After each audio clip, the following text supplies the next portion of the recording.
Kozhikode medical college പരിസരമാണ് സംഭവസ്ഥലം. ഈ മാസം 11-ന് മലപ്പുറം താനൂർ സ്വദേശിയായ മുജീബ് ബന്ധുവായ റാസിക്കിന്റെ ഓട്ടോയിൽ പിതാവിനെ കൊണ്ട് ആശുപത്രിയിൽ എത്തിയതായിരുന്നു. രാവിലെ 8-ന് സൂപ്പർ സ്പെഷ്യാലിറ്റി ബ്ലോക്കിന് മുന്നിൽ ഓട്ടോ നിർത്തി ഡോക്ടറെ കാണാൻ പോയി. തിരികെ 11 മണിയോടെ മടങ്ങിയെത്തിയപ്പോഴേക്കും വാഹനം കാണാനില്ല. തൊട്ടടുത്ത മെഡിക്കൽ കോളേജ് പോലീസ് സ്റ്റേഷനിലെത്തി പരാതി നൽകി. വാട്സപ്പ് വഴിക്ക് ഈ ഓട്ടോന്റെ നമ്പറും ഓട്ടോന്റെ ഫോട്ടോ ഉപയോഗിച്ച് കൃത്യമായിട്ട് കോഴിക്കോട് സിറ്റിയിൽ മുഴുവൻ പബ്ലിസിറ്റി ചെയ്തു. അങ്ങനെ 3-4 ദിവസമായിട്ട് ഒരു ദിവസം കഴിഞ്ഞപ്പോൾ പാളയത്ത് കണ്ടെന്ന് പറയുന്ന ഒരു നിർദ്ദേശം വന്ന് അതിൻ്റെ ഒരു വീഡിയോ ഒരാളെടുത്ത് അയച്ചു കൊടുത്തയക്ക്. അതിൻ്റെ പിറ്റേന്ന് ഇന്നലെ ഇതേമാതിരി 9 മണിയാകുമ്പോൾ അയാളെ വിളിച്ചിട്ട് പറഞ്ഞ് പിന്നെ തൊണ്ടയാട് ഭാഗത്തേക്ക് വണ്ടി വരുന്നുണ്ടെന്ന് പറഞ്ഞ് തൊണ്ടയാട് ഭാഗത്ത് നിന്ന് വണ്ടി വരുന്നുണ്ട് പറഞ്ഞ് ഞാൻ ഉടനെ അന്നേരം തന്നെ എൻ്റെ ആൾ ഏർപ്പാട് ചെയ്തപ്പോൾ അവിടെ എസ്ഐയും കാര്യമൊക്കെ പോയി നോക്കുമ്പോൾ സാധനം കണ്ടില്ല. പിന്നെ അത് കഴിഞ്ഞ് കുറച്ച് കഴിയുമ്പോൾ ഒരു 10-10:30 ആകുന്നുണ്ട് എന്ന് പറഞ്ഞാൽ ഈ വണ്ടിൻ്റെ ഒരാൾ താന്നൂരുള്ളവർ വിളിച്ചിട്ട് പറഞ്ഞു വണ്ടി ഇങ്ങനെ കോടതിൻ്റെ പെട്രോൾ പമ്പിൽ വെച്ചിട്ട് ആൾ പിടിച്ചു വെച്ചു എന്ന് പറഞ്ഞു. അപ്പോൾ ഞാൻ ഉടനെ പറഞ്ഞാൽ പിടിച്ചു വെച്ചാൽ പല ആളെ കൂടി പിടിച്ചിട്ട്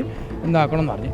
അങ്ങനെ ഉടനെ പിടിച്ചു വെച്ച ഒരു ഓട്ടോ ഡ്രൈവറാണ് പിടിച്ചു വെച്ചത്. അങ്ങനെ ആ ആളെ പിടിച്ചു വെച്ചുകൊണ്ട് ആളെ ടൗൺ സ്റ്റേഷനിൽ എത്തിച്ച് എത്തിയിട്ട് മെഡിക്കൽ കോളേജിൽ കേസായതുകൊണ്ട് മെഡിക്കൽ കോളേജിലേക്ക് റെഫർ ചെയ്തു. അപ്പോൾ പിന്നീട് ഞാൻ ഇതിനെപ്പറ്റി അന്വേഷിച്ചപ്പോൾ എന്തായെന്ന് അന്വേഷിച്ചപ്പോൾ ഇവർക്ക് പരാതി ഇല്ലാത്തതുകൊണ്ട് പ്രതി എവിടെ പോയി എന്നൊന്നും നമുക്ക് ആർക്കും ഒന്നും അറിയുന്നില്ല. ഒന്നാമത്തെ FIR ഇട്ട് വണ്ടി കോടതിയിലാക്കും എന്നുള്ള വിഷയം കൊണ്ടാണ് ഈ ആളുകൾ ഈ വണ്ടി കളവ് പോയി കഴിക്കാൻ അത് അവിടെ സെറ്റിൽമെൻ്റ് ആയി പോകണം. മെഡിക്കൽ കോളേജിൽ നിന്നിട്ട് കാഷ്വാലിറ്റി സൂപ്പർ സ്പെഷ്യാലിറ്റി ഭാഗത്ത് നിന്ന് ഇപ്പം 2-3 ഓട്ടോറിക്ഷകളായി പോകണം. ഇതിൻ്റെ മുമ്പ് ഒരു വണ്ടി പോയി ബാലുശ്ശേരി നിന്ന് കിട്ടിയെന്നാണ് പറഞ്ഞു ഒരു കളവിന് ഉപയോഗിച്ച് നടത്തി. RC ഓണർക്ക് പരാതി ഇല്ലാത്തതുകൊണ്ടാണ് കേസെടുക്കാനെന്നുള്ള രീതിയിലാണ് പോലീസ് അവിടുന്ന് എല്ലാവരോടും പറയുന്നത്. അപ്പോൾ ഇത്തരത്തിലുള്ള പയ്യന്മാരൊക്കെ ഇങ്ങനെയുള്ള മോഷണമൊക്കെ ആയിട്ട് ഇങ്ങനെ മുമ്പോട്ട് പോയാൽ ഇത് നമ്മൾ ഭാവിയിൽ എവിടുന്ന് ഈ ഓട്ടോ തൊഴിലാളികൾ നിരന്തരം നമ്മൾ മെഡിക്കൽ കോളേജ് കേന്ദ്രീകരിച്ചിട്ടും നഗരം കേന്ദ്രീകരിച്ചിട്ടും വലിയ പ്രയാസങ്ങളാണ് അനുഭവപ്പെട്ടു പോരുന്നത്. ഇങ്ങനെ കേസെടുക്കാതെ ഇങ്ങനെയുള്ള ആളുകളൊക്കെ വിട്ട് കഴിഞ്ഞാൽ അത് വലിയ പ്രത്യേകത സൃഷ്ടിക്കും. ഈ അടുത്ത ദിവസം നമ്മളിപ്പോൾ അറിയാമല്ലോ, നമ്മൾ നഗരത്തിനകത്ത് ഒരു വയോധികയെ പുലർച്ചെ 5:30 മണിക്ക് പിടിച്ച് ഇതാക്കിയതും അയാളെ വീട്ടിൽ ചെയിന് പൊട്ടിച്ചതെല്ലാം. അപ്പോൾ അത്തരത്തിലുള്ള ഈ ലഹരി ഉപയോഗിക്കുന്ന ആളുകളാണ് ഇത്തരത്തിലുള്ള പ്രവർത്തനത്തിൽ ഏർപ്പെടുന്നത്.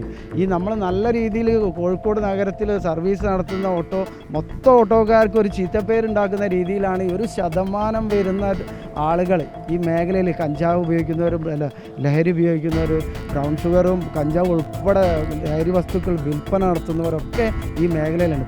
പോലീസ് കുറച്ചും കൂടി ഒരു ജാഗ്രതയോടുകൂടി ഇതിനെ കൈകാര്യം ചെയ്യണം. നമ്മുടെ തന്നെ പല ഓട്ടോന്നും പണം അടക്കം പണം, ബാറ്ററി, സ്റ്റെപ്പിന്, ടയറ് എല്ലാം നമ്മൾ മോഷണം പോകുന്നുണ്ട്. ഇന്ന് രാവിലെ തന്നെ നമ്മൾ മെഡിക്കൽ കോളേജ് ഓട്ടോൻ്റെ സ്റ്റാൻഡിൽ നമ്മൾ ഓട്ടോ തൊഴിലാളികൾ പണം സ്വരൂപിച്ച് വെച്ച ഒരു മൊബൈൽ വരെ ഇന്ത്യക്കാരിൽ നിന്ന് എടുത്തിട്ട് കൊണ്ട് മോഷണം നടത്തുന്നുണ്ട്. പോലീസിൽ ഒരുപാട് പരാതി ആ പോലീസ് സ്റ്റേഷനിലും മെഡിക്കൽ കോളേജ് പോലീസ് സ്റ്റേഷനിലും ടൗൺ പോലീസ് സ്റ്റേഷനിലും എല്ലാം എടുക്കുന്നത്. ഒന്നാമത് ആളെ കിട്ടാറില്ല. പിന്നെ സാധനം അഥവാ കിട്ടിയാൽ ഇതേ രീതിയിലാണ് പരാതിക്കാരന് പരാതി ഇല്ലത് കോടതിയിൽ പോകേണ്ടി വരും. അതവിടെ വെച്ച് കഴിഞ്ഞാൽ അതവിടെ നിന്ന് പിന്നെ കിട്ടാൻ വലിയ ബുദ്ധിമുട്ടാവുന്നൊക്കെ തരത്തിലുള്ള ഒരു പ്രയാസം തൊഴിലാളികൾ അനുഭവിക്കുന്നതിനെ കൊണ്ടാണ് പലരും ഇത് കേസൊന്നും ഇല്ലാതെ മുന്നോട്ട് പോകുന്നത്.